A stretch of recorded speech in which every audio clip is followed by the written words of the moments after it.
Ashamaa harka fuunee daawwattoota hordoftoota keenya oduu gaddaa qabannee isinii dhiyaanne irraa hamma xumura qophii keenyaatti nu waliin turaan affeerraa keenya egaan daawwattoota keenya duuti Oromoo kuni yoom akka nurraa dhaabbattu hin beeknu keessumaa du'a yookaan ajjeechaa jimlaa waan jedhamu tokkotu nurratti adeemsifamaa jira.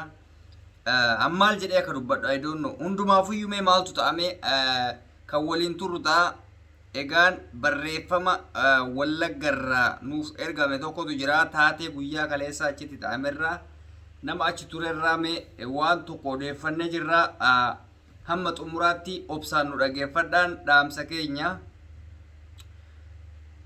Okay, naqamte maaltu ta'e jedha oduu gaddaati. Tilmaama naannoo sa'aatii kaleessa jechuudha. Kaleessa galgala sa'aatii 5:00 paatroolii 4 warduraa duuban bulchiinsa magaalaa Naqamtee keessaa ba'an.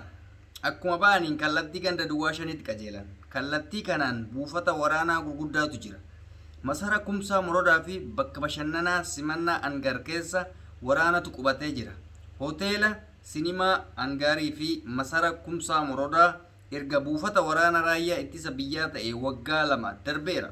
Paatrooliin 4 waraana fe'ee bulchiinsa magaalaa Naqamtee keessa ta'e bakka buufata isaanii sana deemee jedhamee eegame. Garuu waraanni kun magaalaa ganda duwwaa 5 akkuma ga'een sochii uummataa uggure. Hawaasni bakka jiru akka hin sochoone erga taasise booda mooraa tokkotti ol seenan. Xiqqoo ture sagaleen dhukaasaa dhaga'ame. Sa'aatii dheeraaf uummanni wanta uumame akka waliin beeksifne taasifame. Dhukaasa booda wanti tokko akka hin beeksifamne taasifame jechuudha. Okay, achi booda sa'aatii laaqanaa waan ga'eef uummanni gara mana isaatti galaa jira. Dargaggoo kana keessaa inni tokko gaafa ajjeefamu dargaggoota 5tu ajjeefame. Isaan keessaa tokko gaafa ajjeefamu hiriyaa isaa arguu lubbuusaa olfachuuf baqate. Waraanni duraanuu sochii uummataa ugguree ture. Dargaggoo lubbuusaa olfachuuf gadi baqatee rasaasan rukutan. Lubbuusaa baafachuuf baqatee garuu lubbuusaa baafachuu hin dandeenye. Achumaan rukutamee rasaasan rukutanii hin dhiifne jedha. Warra mana keessatti rasaasni turoobeessan ni wawwaraanan. Kan baqate gara hurufaatti ba'uu yaale. Ummata irraa dhorkan reeffa akka sareen nyaatu godhan. Rasaasni guyyaa eegalee ammas galgala kana dhuka'aa jira. Kaleessa jechuudha. Uummanni hedduun nama gaddisiisee urufa jira. Dargaggoota 4 bakka tokkotti mana keessatti rashanan. Isa 5ffaa bakkeetti rasaasa itti roobsan. Kun kan ta'e dirree waraanatii miti. Magaalaa keessa guyyaa adiidhaan. Gocha gara jabina akkasii eenyutu qindeesse? Qaamni ajjechaa kanaaf ajaje eenyu? Fi paatrooliin 4 waraana mootummaa qabatee deemu ajaja dhuunfatiin immoo ajaja mootummaatiin kan jedhudha. Egaa daawwattoota keenya kuni waan baay'ee garaa nama nyaatudha. Baay'ee tokko hin gaddeen dhugaa rabbiitti ilmi namaa gaafa Oromoo ta'uu isaa qofaaf gatii gaafa dhabu. Cubbuu tokko osoo hin dalagne waanuma Oromoo taatee uumamtee qofa jibbamtee gaafa akka dugugamtu caalaa wanti nama gaddisiisu hin jiru. Oromoon gaafa tokkummaa jedhanii gaafa akka falmadhaa jedhanii waliin dhagahu gaafa wanti tokko galee gaafa waraanni rasaasa nutti roobsee reeffa kenna akka dinnichaa bishaan guurateetti lafaa gaafa guurrannu qofa boo'ichi hin barbaachisu jechuudha. Har'a magaalaa takka keessa namni 5 sa'aatii takka keessatti sa'a wal fakkaataa keessatti rasaasan odoo akkatti jaalaalu itti roobsame gaafa ajjeefamu Oromoon miliyoona 50 ajjeefamuu wanti adda godhu hin jiru jechuudha ajjeefamu. Bara mara hin gaddina bara kaan qeerroo kan godhan bara kaan hiriira irratti mee ani inni na dhibe guddaan maali beektaa? Sila hiriirri wayii jiraate tole seera kabachiisumaaf ajjeese jenna akkuma jarri jettu sanuu hin jenna. Jaratu gaafa lubbuu namaa baasan beektaa seera kabachiisuu fi jedhani gaafa hiriira wayii irratti ajjeesan. Mee haa ta'u warruma har'a immoo inni sunuu haa ta'u hiriirri tokko hin turre wayii tokko hin turre waraanni addaa kan faallaa isaa deemachi keessa hin turre nama nagayaa nama nyaatee dhugu lafumaa ol ka'anii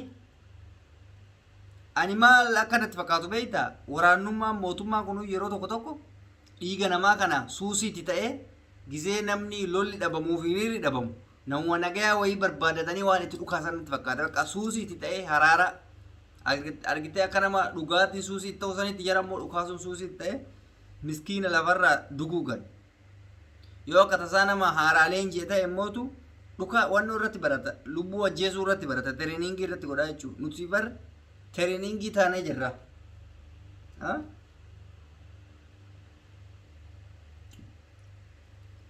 macaawachaa nu godhatan jechuudha biyya ormaa keessatti kabajaa dhabe oromoo biyya keessatti kabajaa dhabe oromoo addunyaa kana hunda irratti kabajaa dhabe oromoo maali garuu cubbuun keenya kun ani akka dhuunfaa kiyyaatti silaa oromoo ta'uu baadhe dasnaidha dhugaa feetani oromummaan dhaloota ittiin dhaladhee kaaduu hin danda'uudha malee sila ittiin dhalachuu baadhe sammuun kiyya nan cinqamu yeroo yerootti har'a nurraa du'e bor nurraa du'e maaloo ebaluun takka rakkatte cinqiidha jechuudha boqonnaa hin qabnu jechuudha nuti boqonnaan kenna boqonnaa sa'aatii muraasatti sanuu yeroo dogannutti kasanirraa hafee harki caalu ebaluun wareegamee ebaluun hidhamee ebaluun wareegamee ebaluun hidhamee oduun kenna kanuma TV wan oromoon qabdu laala yoo TV boqqolloo san taate achitti guyyaa har'aa ebaluun wareegamee jira guyyaa kaleessaa ebaluun wareegamee jira mootummaan waraanaa akkas godha kanuma oduun at argite liivii kana gubbattoo Facebook gubbatti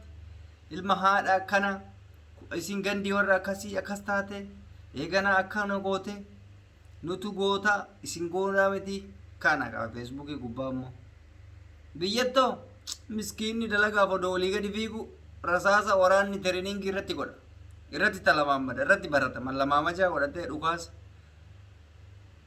achi booda reeffa suuraan kaasanii waan sidi bukeessaa ammoo sabanni fide ka ajjeesellee suuraa kaafatee deema suuraa wajji ka'ee gootummaa ofii argisiisuudhaaf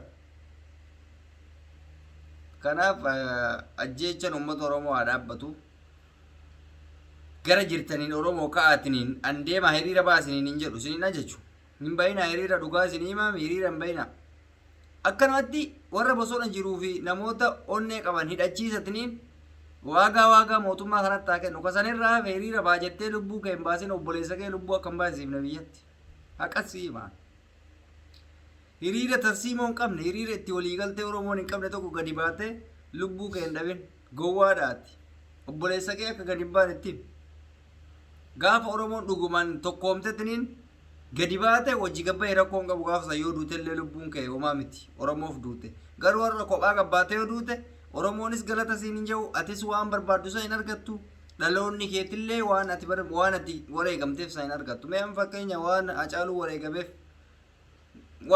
wareegameef nu godhaa jirra qubaan qabu waa'ee Minilikmaa dubbateef waa'ee mootummaa dubbateef ajjeefame namni waa'ee inni dubbatee saniif hojjetaa jiru jira hoomuu hin jiru soo lubbuu keessan gatii hin dhabsiisinaa isiniin jechuu barbaadan akka dhuunfaa kiyyaatti jiraadhaa callisaa afaan keessan qabadhaatin guyyaan sitti dhufee yoo rasaasan sijjeessan sagalee sii taana oromoon bakka homaa gochuu hin dandeenyu akka amma guyyaa kaleessaa san odoma isin hin dubbanne yoo isin ajjeesan carraan nu qabnu isinii boonne isin awwaallee seenan isin yaadata akka kana jechuu barbaadaa eegaan daawwattoota hordoftoota keenya rabbi gadda kana keessaa nu haa baasu kadhannaa keessan bakkuma jirtanitti akkuma amantii keessanitti oromoo kanaaf kadhadhaa kanuma turtiin wajjin gootaniif galatoomaa namoonni chaanaalii keenya faariyaa taatan sabskiraayib gochuun nu hordofaa isiniin jenna turtii gaarii